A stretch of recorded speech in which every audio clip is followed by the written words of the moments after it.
Welcome back to The Explainer. Today we're diving into a really cool one. A story about a mystical artifact, the kind that grants eternal life, and it's about the guy who literally dies to protect it, only to be reborn. Let's get into the story of the medallion. Okay, so right at the center of this whole thing is this object, the medallion. And what does it do? Well, it promises something impossible. Eternal life. I mean, can you imagine? This one little artifact is what kicks off the entire story.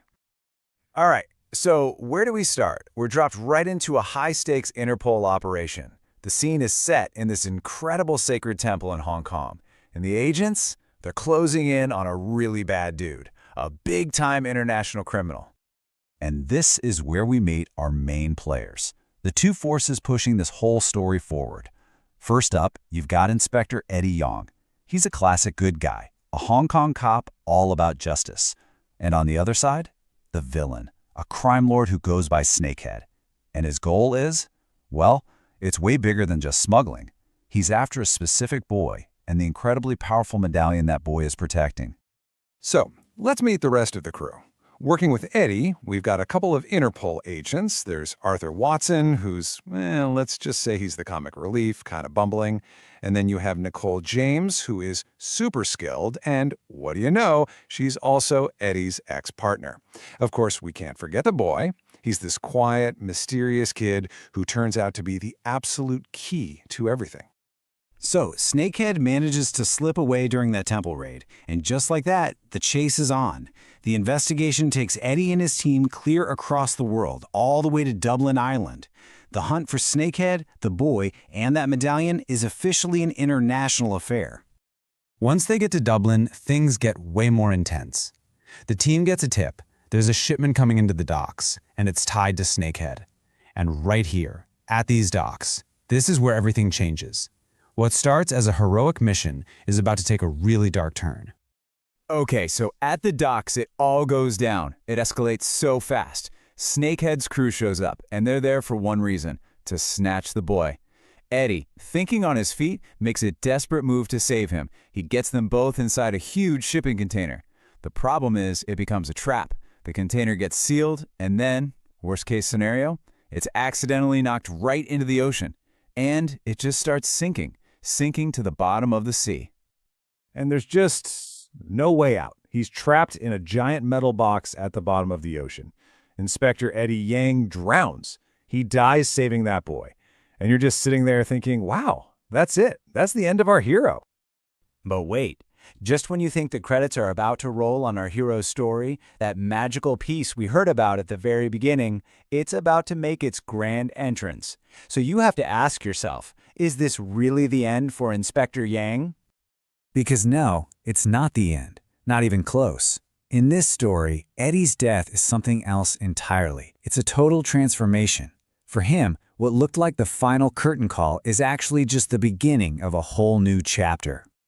And this is where we finally figure out what's up with the boy. He's not just some kid, he's the chosen one. A figure straight out of a legend, destined to control the medallion's power. And what does he do? He takes his half of the medallion and he performs a resurrection. He brings Eddie back from the dead, but not as he was. He comes back with these insane, superhuman powers. You know who finds this out first? Snakehead's own guys. You can just imagine one of them getting on the radio totally freaking out because Eddie Yang is not an ordinary man anymore. He's something else. They literally can't kill him. And the powers he has now, they're just staggering. I mean, he's completely invulnerable. He's got super strength, super speed, the whole package. Bullets just ping right off him. He's basically become a one-man army. But of course, there's a catch. There's always a catch, right?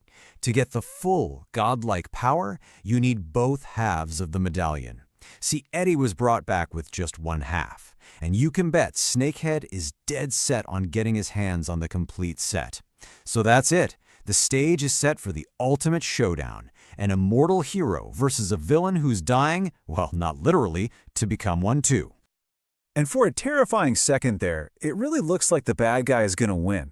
Snakehead actually pulls it off. He captures the boy, and with the boy, he gets both halves of the medallion. He finally gets what he's wanted all along. He becomes immortal, just as powerful as Eddie. So now that he's got all this power, Snakehead shows his true colors. For him, being immortal is basically a free pass to do whatever he wants. He really believes that he and Eddie are now lords of time, and that they have the right to rule over all the regular mortal people. Yeah, Eddie's not on board with that plan. Not at all. He sees things completely differently. For him, this incredible power isn't a right to rule, it's a huge responsibility. His immortality is a tool, a way to protect the people he still cares about, especially his friends Nicole and Watson. So you've got this fundamental clash of philosophies, right? And that can only lead to one thing, an epic final battle. And it's in the middle of this crazy fight, two immortals going at it, that Eddie figures out something new, a hidden and absolutely crucial secret about the medallion's magic. What he discovers is that the medallion is basically a double-edged sword. It has this incredible duality. The same power that can grant you life, well, it can also be used to take that life away. It can literally reverse its own miracle. So, in this final, climactic moment, Eddie uses this new knowledge. He turns that power against Snakehead. He takes back the very life, the immortality that the medallion gave him, ending Snakehead's whole reign of terror for good. So, the world is safe. Eddie's mission is done. But his old life is over too. For real this time. As an immortal, he just can't stay here. So he and the boy walk through this vortex into the next universe, another plane of existence. He has to leave his friends, his past, everything he ever knew, behind, forever. And that really brings us to the big question the movie leaves us with, right? It's something for us to think about. If you had that kind of power over life and death, what would you do? Would you see it as a gift, something to be used for your own pleasure, like Snakehead did? Or would you see it as a heavy responsibility, something to be carried, like Eddie? The story of the medallion makes one thing pretty clear. There's definitely no easy answer.